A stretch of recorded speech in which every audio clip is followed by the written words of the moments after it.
Mazlumlarning nidasi. Armanlarning sadası. Hürlük şeydalarının, vatan sevdalarının dava meydanı. Hürlük yolda izlengüçlerinin meknet bilgisi. Uygur nidası Tor Radyosu. Uygur Nidası Tor Radyosu.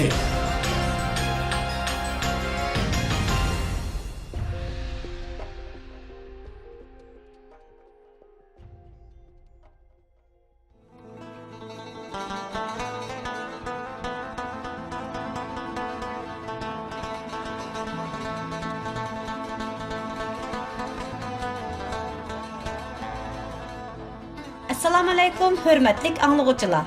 Anlavatqınыңlar Uygur Nidası Tor Radyosu.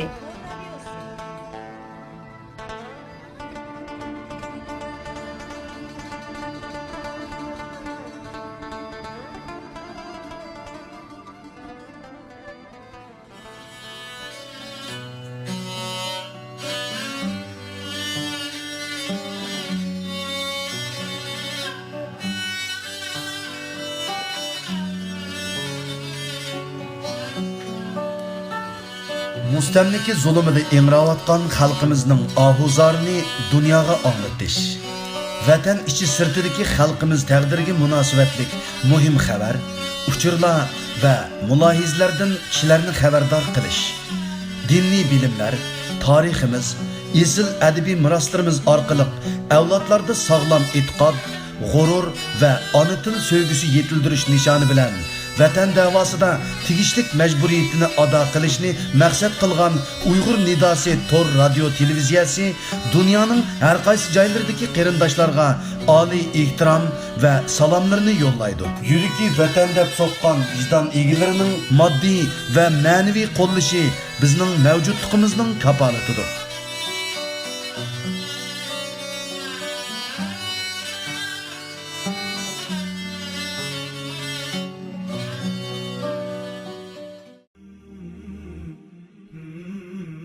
Assalamu alaykum hürmetlik ana til ve el suyer qarindishim. Avlodlaringizga suyumlik payg'ambarimizni tonutishni, esil an'analarimizni o'rgatishni xohlamsiz? Undaq bo'lsa, sizga bir xo'sh xabarimiz bor. Tunji Uyg'urcha suratlik Siyrat o'smirlar jurnali nashr hayotiga boshladi. Jurnalimiz Payg'ambar alayhissalomning hayoti, ish faoliyatlari, hikoyalar, she'riyat gulzori, sayohat xotirasi, qiziqarli kartonlar, sahobalar hayotidan unchilar qatorliq rangdor sahifalar orqali o'smirlarimizning diqqatini jalb qilgusi. Siyrat o'smirlar jurnali fasllik bo'lib, har 3 oyda bir qatim siz bilan yuz ko'rishidi. Her son 60 bet etrafında Siyrat O'smirlar jurnalining davomli nashr qilinishi va taraqqiyoti sizning jurnalimizga mushtari bo'lib, yaqindan qo'llab-quvvatlashingizga bog'liq. Dunyoning har qaysi joylarida bu jurnal kirmagan birmi Uyg'ur oilasi qolmasligi uchun Siyrat O'smirlar jurnaliga mushtari bo'ling. Mushtari teping va tavsiya qiling. Tomchi ko'l bo'lur, qo'llasanglar taraqqiy qilur. Tirishchanlik bizdan, muvaffaqiyat Allohdandir. Kamoli ehtirom bilan Siyrat O'smirlar jurnali. Telefon numari 0090 553 070 73 50.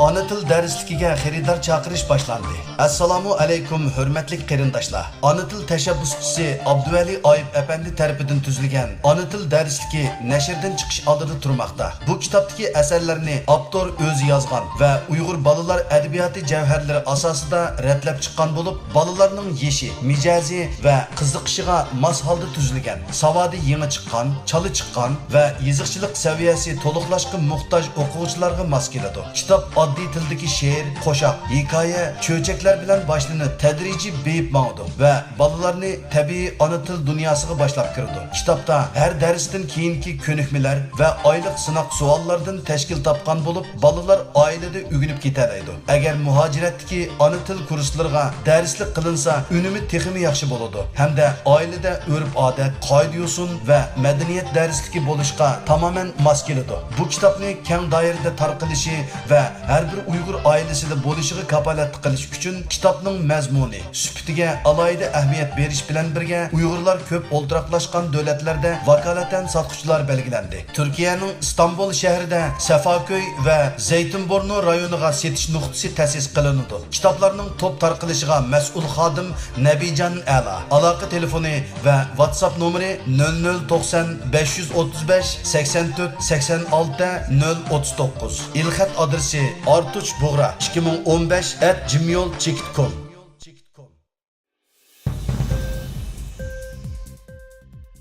Assalomu alaykum hurmatli radio anglovchilar.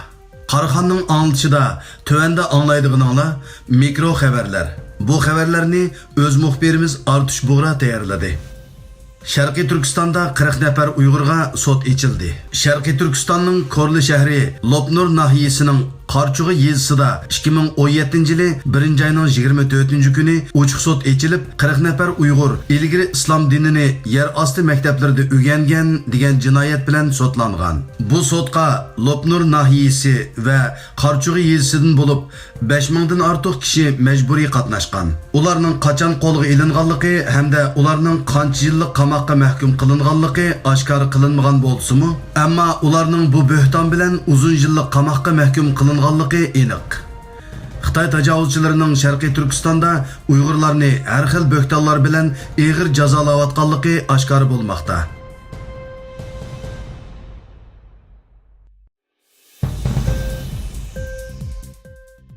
Tumarisning anglitishida o'z xabarimiz. Sharqiy Turkistonning G'ulji shahrida 300 ga yaqin Uyg'ur tutqun qilindi. Sharqiy Turkistondan egilgan uchurlardan ma'lum bo'lishicha, 2016-yili 12-oyning 15-kuni G'ulji shahridagi Aydin masjidi imomining uyini Qozonchi soqchixonasidagi soqchilar aqtirish davomida uydagi tamoq yegan qochqumushlarning ko'pligidan gumonlanib, uyni keng ko'lamlik aqtirgan. Bunun bilan yer osti uyida tarbiyalanayotgan 10 dan ortiq bola pash bo'lib qolgan. Xitoy soqchilari imomni va bolalarning hammasini tutib, Qozonchi soqchixonasiga olib so'lagan. So'roqdan keyin bolalarning ota-onasi va ularga yordam qilganlar bo'lib, 300 ga yaqin Uyg'urni tutqun qilgan. Shuning bilan G'ulji shahrida keng ko'lamlik yer osti uylarni aqtirish boshlangan. O'z aqida e'tiqodi uchun zo'r badallarni to'layotgan aziz xalqimizning hurlik, aminligi uchun muhojiratga Uyg'urlarning har vaqt solih duoni unutib qolmasligini tavsiya qilamiz. O'z xabarimiz. G'ulji shahrida bir Uyg'ur yosh tutqun qilindi. Xitoy tajovuzchilari Sharqiy Turkistonning janubiy rayonlarida muqimlik nomidagi bostirishga kuch chiqargan sekretarlarni Sharqiy Turkistonning shimoliy rayonlaridagi shaharlarga yo'tkab xizmatni qanot yaydirganligi ma'lum. Qashqar shahrining Xitoy sekretarini G'ulji shahriga sekretar qilib yo'tkab kelib, G'uljidagi Uyg'urlarni ta'qib qilish, aqtirishni kuchaytirganligi buning bir misoli. 2017-yili 1-oyning 5-kuni Xitoy soqchilari G'ulji shahri Taxtibeshi mahallasidagi bir Uyg'ur yoshining uyiga besib kirib, majburiy aqtirish elib borgan. Bu jarayonda Uyg'ur yosh Xitoy soqchilarining Xitoy qonuniga uyg'un holda harakat elib berishini, normal turmushiga daxl qilmasligini ta'kidlagan. Buningga javoban Xitoy soqchilar Uyg'ur yoshni xizmatga daxl ta'ruz qildi deb qattiq urgan. Tayoq chidamagan Uyg'ur yosh uyidagi pichoqni elib, bir Xitoy soqchini naq maydonda jahannamga yo'lga solgan. Voqea yuz bergandan keyin Uyg'ur yoshining Xitoy tajovuzchilarining alohida qismlari tarafidan urib yaralandirilib, qo'lga ilinganligi ma'lum.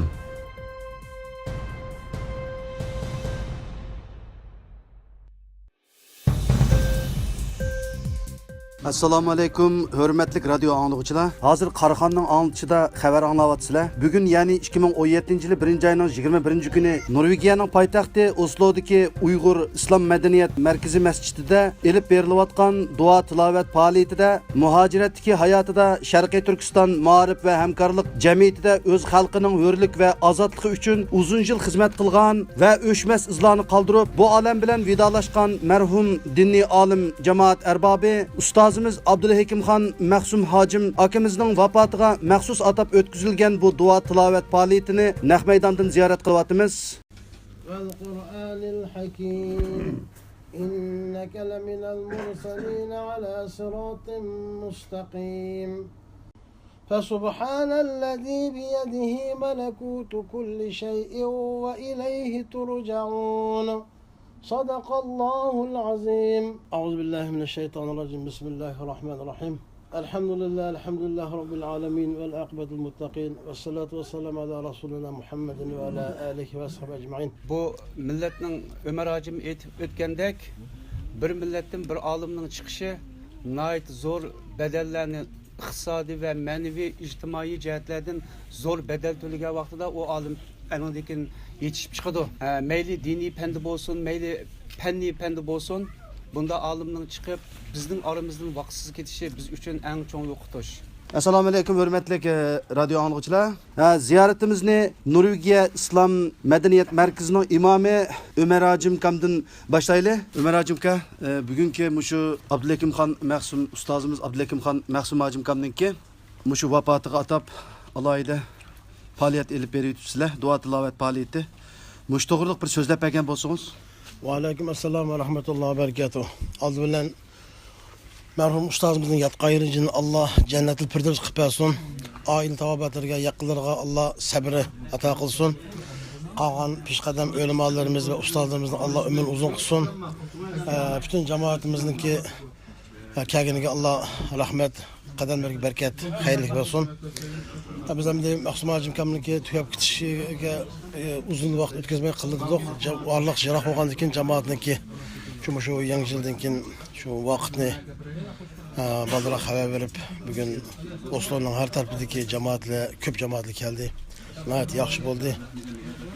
Bizdeki bu ötküzüş maksat alim ölümalarımızın ki bir işlerini tunuşturuş, hem dua tekbir ötküzüş, hem cemaatimizge vatanimizdeki bu vatkan zulümni, Xitay tecavüzlerinin rezilliğini anlatış sebebinden ötküzdük. Rahmet sizge Ömer Hacim ka. Hürmetlik radyo anlıqçılar. Ot yürek ustazımız Abdulakimxon Mahsum Hacim bu alemden öz xalqining hürliki ve azatlığı üçün nurgulluğan arzu arman ve yaxşı planlarını pani alemde kaldırıp baqi alemge ketdi. Biz yani tomurlarda Uygur'un qini o'qchib eqivatgan tirik Uyg'ur avlodlar merhum ot yürek alimimizning arzu armanlarini amalga oshirish uchun ittifoqlashmasak ve sergeklik bilan tirishmasak biz ziyon tortquchilardan bo'lib qolamiz.